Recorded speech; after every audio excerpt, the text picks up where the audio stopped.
All right, we're at the half hour here, so welcome back to VSSW 2020 Fernie. I would like to now introduce our final speaker of this afternoon's oral session, Liz Riggs-Meador. Liz is a director of recreational programs at the American Institute of Avalanche Research and Education. As an acronym, it's AIARE. She holds a master's in education from the University of Washington. Her work responsibilities include all aspects related to the development and delivery of AIARE's recreational education programs, including curriculum development, instructor training, and overall program growth and evaluation. Liz resides in Seattle, where she feels fortunate to have access to both the ocean and the mountain environment for recreating. She's a busy mom with a 6-year-old and enjoys gardening and cooking in her time at home.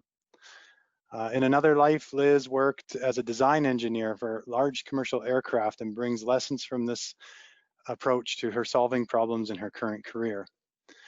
So again, with great interest, I'll now hand the floor over to Liz. Welcome. Thanks, Mark. Could you let me know, am I sharing my slides or my notes? Notes. There we go. Now PowerPoint in work mode. All right. Are we seeing the presentation? We're good. Great. Well, thank you, everyone, and hello from sunny Seattle. I'm going to open by talking a little bit about AIRE, the American Institute for Avalanche Research and Education, since that name has come up a couple times in sessions here. So AIRE is a US-based nonprofit with a mission to save lives through avalanche education. We produce recreational avalanche curriculum, train professionals to teach that curriculum, and provide oversight and support for over 100 entities delivering AIRE avalanche courses. We also run professional avalanche courses, but today I'll focus solely on our recreational curriculum. So today I'm going to talk about the foundational tool of our current curriculum, which is the AIRE Risk Management Framework. The AIRE framework is a step-by-step backcountry risk management process made of daily and seasonal routines and key agreements meant to foster consensus among a backcountry team. This framework stands on the shoulders of decades of prior avalanche industry research and development about hazard assessment, risk management, and education, including over 20 years of focused work here at AIRE. The AIRE framework illustrates a routine backcountry travelers can use to reduce their risk, both while preparing and planning and when assessing and traveling in or near avalanche terrain. It uses a hazard and risk factors checklist to help prioritize and apply important information offered by an avalanche forecast or other sources. And it uses actionable prompts and reflective questions to guide the process, promoting active conversations and situational awareness. By helping to manage human behavior and reduce the potential for the adverse effect of cognitive errors and bias, our belief is that the end result is risk reduction.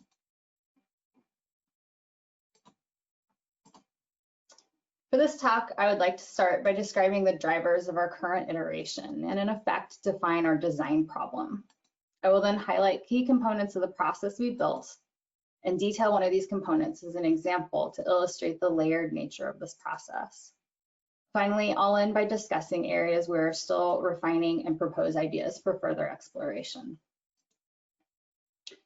So before the AIRE framework, our curriculum centered around a concept map paired with a collection of checklists and tools called the AIRE decision-making framework. The checklists were primarily topical. This was important because it helped learners organize information, but after a decade of feedback from hundreds of instructors who taught tens of thousands of students, we realized people struggled with how to apply that knowledge. The most frequent feedback was along the lines of, I feel like I know more, but I still don't quite know what to do. So the solution to our design problem was apparent. We needed to help our students develop a risk management process, not just feed them well-organized information. So around 2012, the technical and executive leadership of AIRE dove into a multi-year research and design effort to update our entire recreational curriculum by focusing on a repeatable, reliable, and robust process built around the following design criteria. It needed to be action-focused, providing clear guidance on what to do. The steps need to be simple enough to become a routine so it is consistently repeated when an instructor is no longer present. It also needs to be universal. While most risk management processes are united in common core components, our experience was that the work of making it look immediately relevant needed to be done by us, the designers, and not the end user. The steps needed to be recognizably relevant, regardless of how often the user goes into the backcountry, the mode by which they travel, or the availability of local advisories. The routine also needs to be scalable, usable immediately by a novice, but nuanced and layered with enough depth so that it grows with the user's body of experience. Finally, because users have a finite and brief time with an instructor, this routine also needs to facilitate lifelong learning. This was an opportunity to embed a learning process that draws from modern learning theories into the risk management routine itself. The area staff began our research and development efforts by comparing our design criteria against existing tools. While there are great examples of both decision support tools and Avalanche education models, no one existing framework served all our needs. We looked to current work in the social sciences to learn more about better supporting decision processes. Influential works included a Swiss insurance white paper about group interactions in high-risk environments, Atul Gawande's checklist manifesto, Jonah Lair's How We Decide, and Daniel Kahneman's Thinking Fast and Slow, among many others. On the risk management front, we looked through to thought leaders such as the International Standards Organization, which in 2009 developed the ISO 31000, defining modern risk management standards. We also drew from aviation and military resources, particularly from the concepts of crew resource management and highly reliable organizations. As we developed these ideas, we vetted them with experts from around the globe as well as our own education committee. And the result of those efforts, led principally by Colin Zacharias, Ben Pritchett, and Tom Murphy, led to this new framework. The framework employs 4 easy-to-remember stages of risk management process: prepare each season, and a daily routine of plan your trip, ride safely, and debrief the day. In addition, teamwork guidelines define a group's rules of engagement, effectively binding the risk management process into a social contract. These easy-to-remember stages are aimed at increasing accessibility and clarity, so users are building on a repeatable routine from the very beginning. Our curriculum is organized around this process, making it both a tool and a curricular outline. This helps ensure that all the content that is taught has clear relevance, which is an important tenet of adult education. Students learn not just about a process, but also practice using it several times on a course, making it more likely to be a routine accurately repeated after the course. So to highlight a few components of this actionable, universal, and scalable process, I'll start with prepare. This big picture category stands alone from the rest of the process and includes 4 routines that enable backcountry users to be more efficient and effective in the daily routine. Listing practice avalanche rescue as a routine reminds users to keep their perishable skills sharp. Continue your avalanche education reinforces a commitment to lifelong learning. It is a feature of all of our courses. At the end of each course, students identify their next concrete educational step. The routines of prepare are also meant to engage users in lifelong learning. An example is the routine of tracking the season's conditions. Students learn to monitor important weather, snowpack, and avalanche events throughout the season. Building this habit helps novices and experts alike develop better avalanche pattern recognition skills. And this also exercises the application of skills and knowledge, not just when going out, but also throughout the season.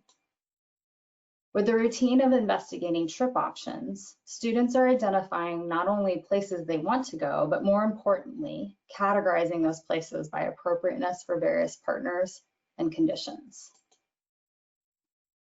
The first step in the daily routine is to plan. Most recreational courses include a review of the backcountry avalanche forecast and use a hazard checklist that includes weather, snowpack, avalanche factors, and the danger trend and rating. Similarly, plan your trip is a checklist that ensures these factors are considered. The update is that each item of the checklist is an action, so there is no ambiguity about the task to be completed at each step. This aids in the universality of the tool by removing the cognitive guesswork and simply giving students actions to take. This also ensures the process is accurately replicated from the very beginning. Additionally, each item is an embedded learning process by drawing from instructional techniques that prompt students to not only recall, but to also elaborate on hazard information. A specific example is rather than just observing current and forecast weather, students are prompted to discuss how the weather can affect travel or hazard. The higher ordered prompt helps illuminate what the group doesn't or does understand. So while a group could easily identify that it will be windy, being unable to describe how it affects travel or hazard demonstrates a gap in understanding. The items of the plan checklist prompt groups to preview the day's terrain options and then design a plan to limit exposure.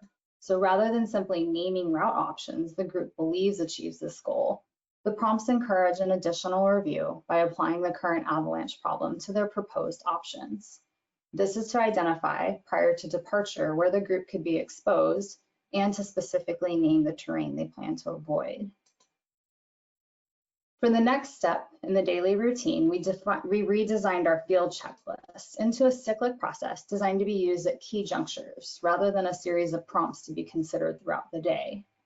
Experience suggests that individual desire and habit drives movement through the terrain. So pre-planning these junctures and employing a structure for discussion in which the group considers conditions, the consequence of an avalanche and the terrain ahead of them, and how they will move through it can be a way to counter this habit of continuous movement.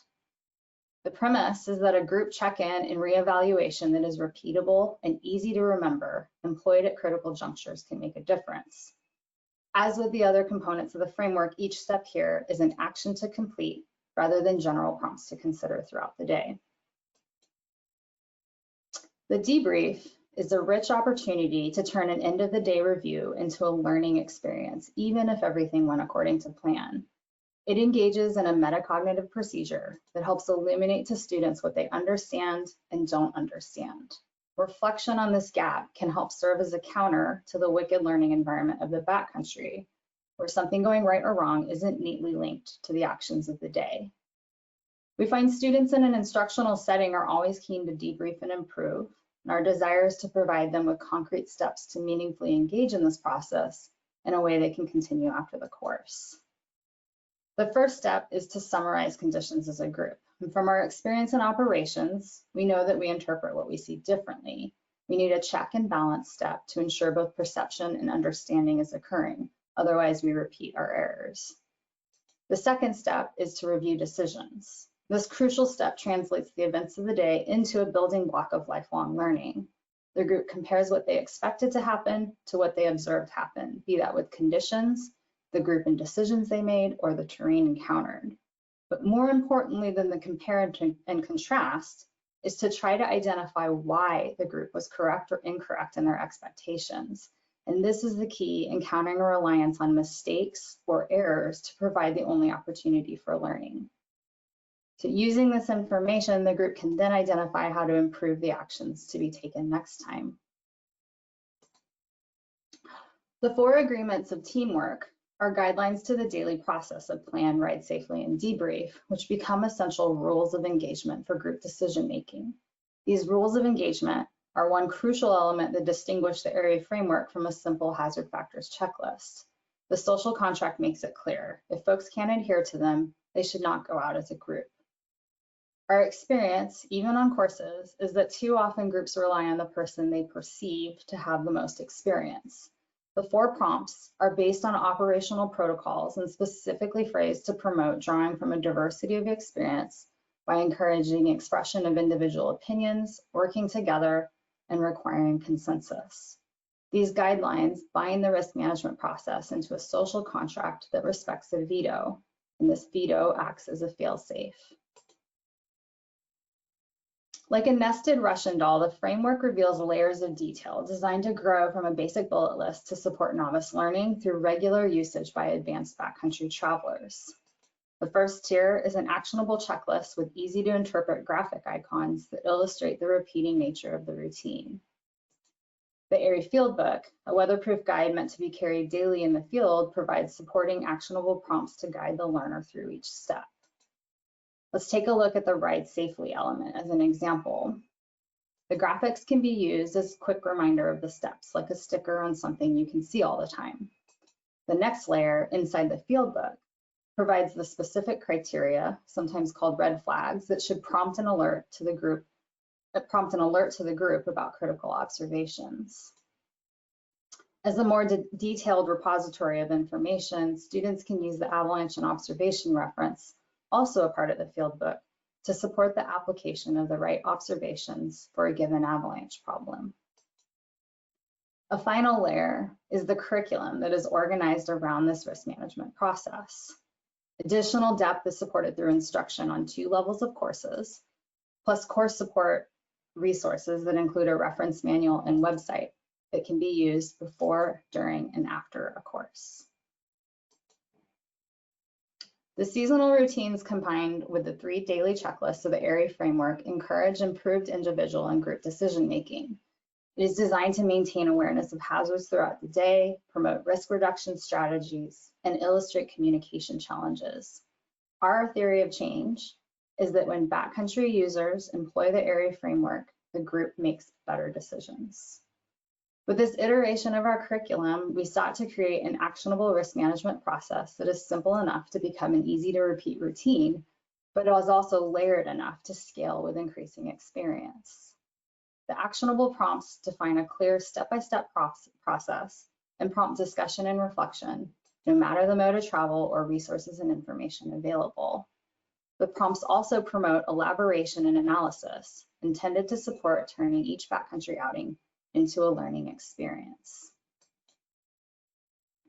So in the near-term future, we are focused on refinements in usability and instruction. Our intention is that the ARI framework becomes a second nature routine used every time a backcountry user goes out. And it takes more than a few days of a course or 2 to develop this. The goal is to create a cultural shift.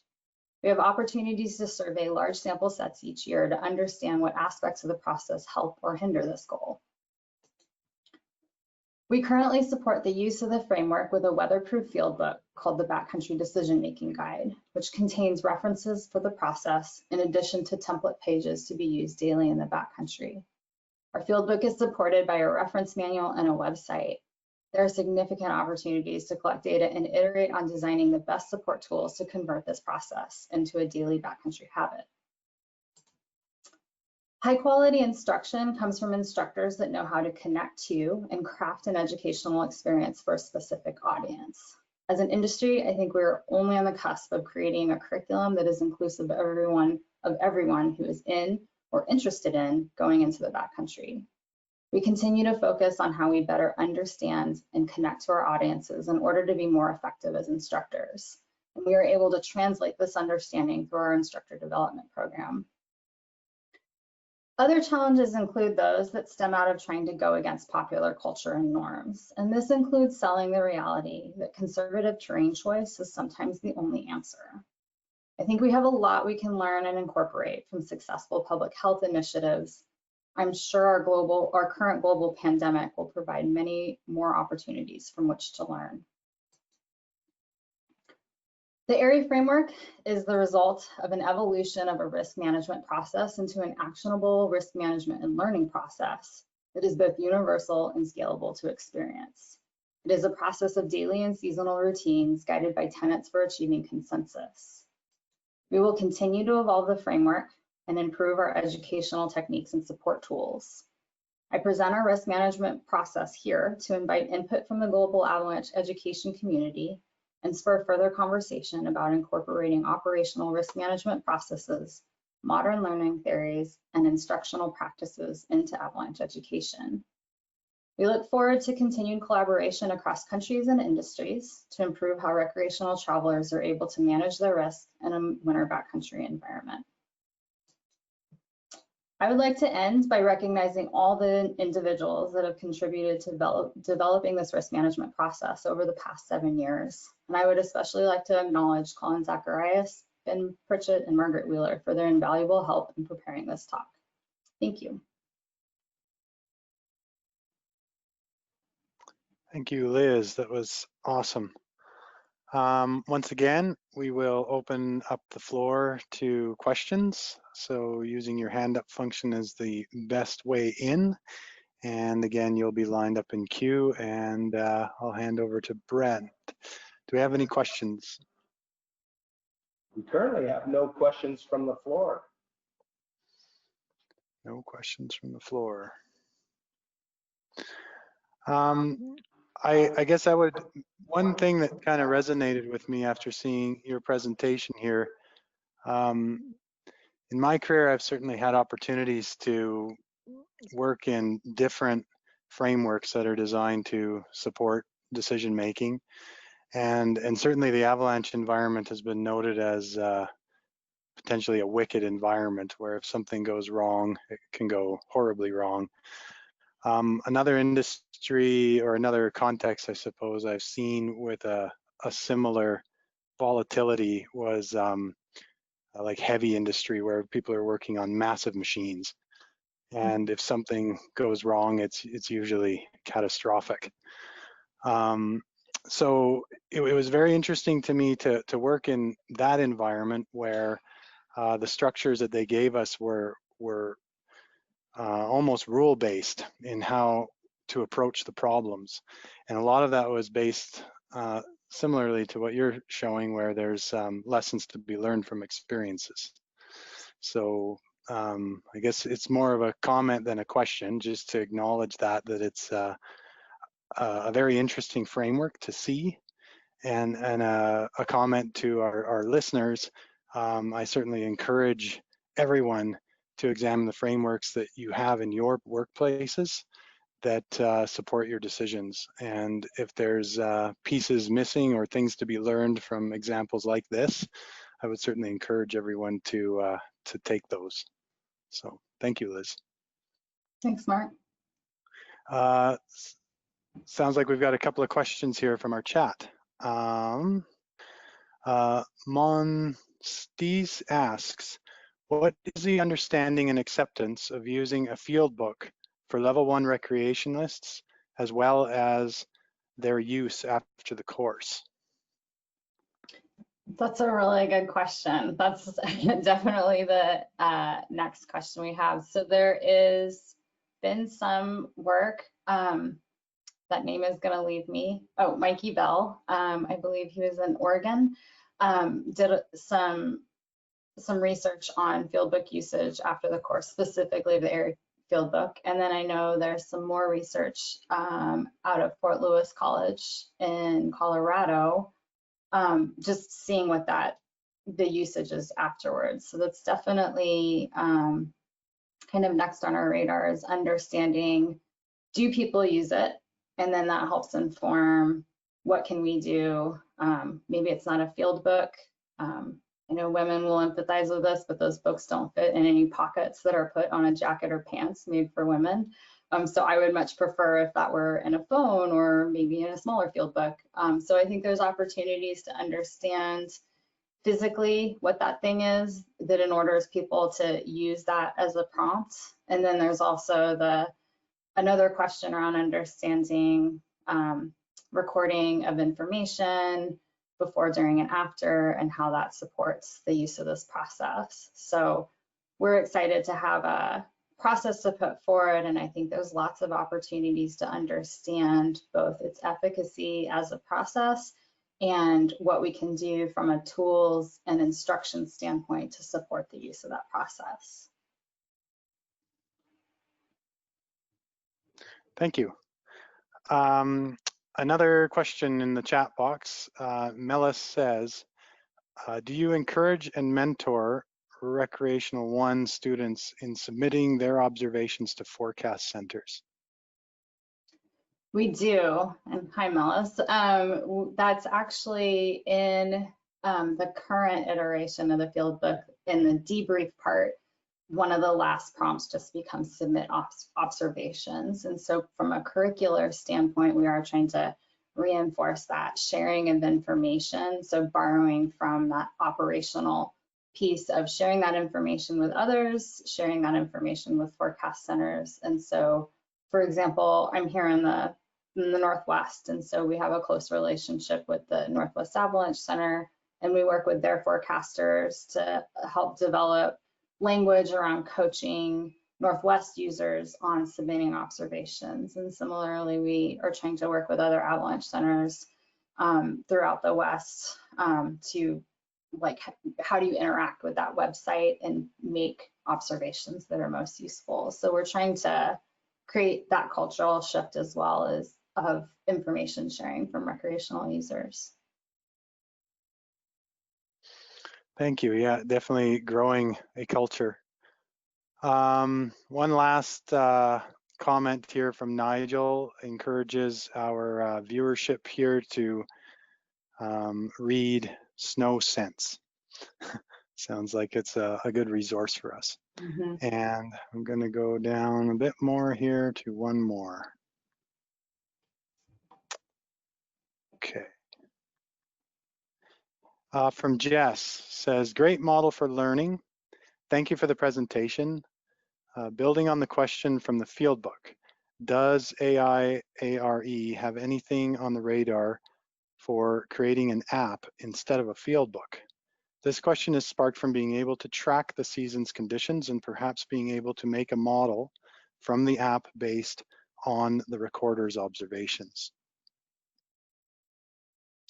So I hear two questions in there. I can answer the first one about the app, and that, yes, that is something that we have talked about. I believe Duncan Lee also works with ARE, and the panel sort of made ARE perhaps seem bigger than it was. And that, yes, we do have a lot of instructional staff, but as a core nonprofit, we're actually quite small. So if there are any app developers out there that are very interested in working with an educational organization, as you all know, usually there's a gap between what a nonprofit can afford and what the going rate of good technical expertise is. So if anyone is interested in helping us close that gap, we would love to work with you. On the other piece, I think there's, well, maybe now I'm going to make up this question. It was sort of about adapting to how people use it. I know that there's a real strong interest from general users in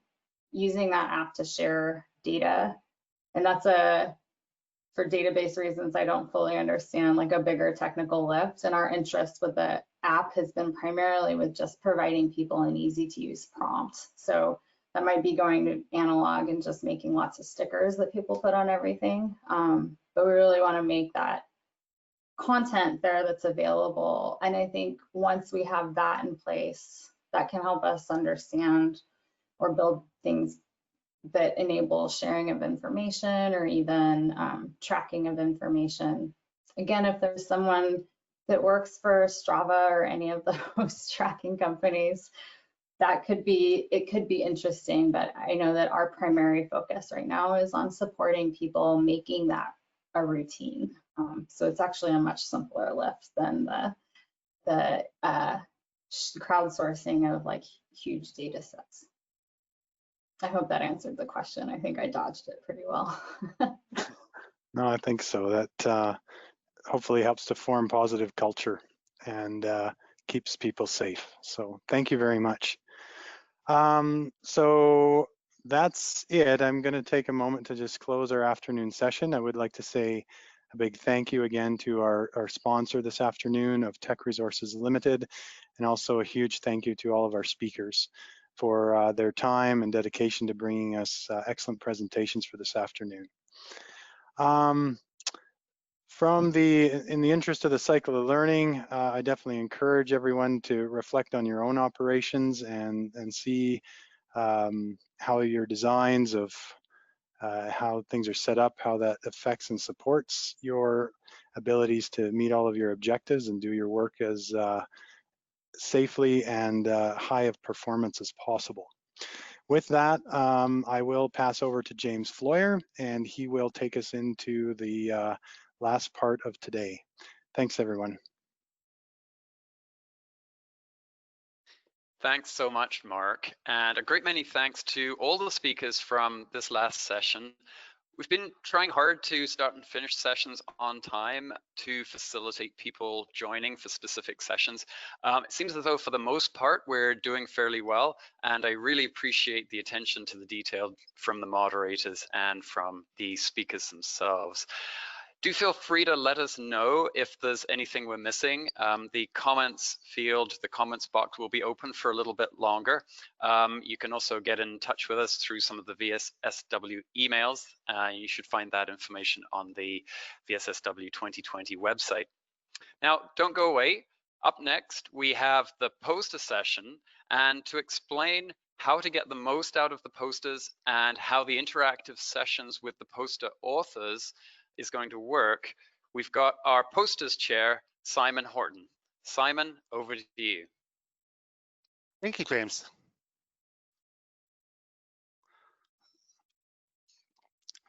And welcome everyone to the first poster review. By now, I hope everyone has had the chance to browse the posters website where we have 46 different posters available. It's been my pleasure to coordinate these presentations and get caught up on all the exciting work being done around the world. I'm going to spend 5 minutes right now briefly explaining how these poster sessions will run and some of the main themes in this year's presentations. You can browse the posters on the VSSW website where they're sorted into 6 main themes. The 46 posters cover a wide range of topics from many different countries. These posters really cover multiple topics, so please take your time when you browse around to make sure you don't miss anything.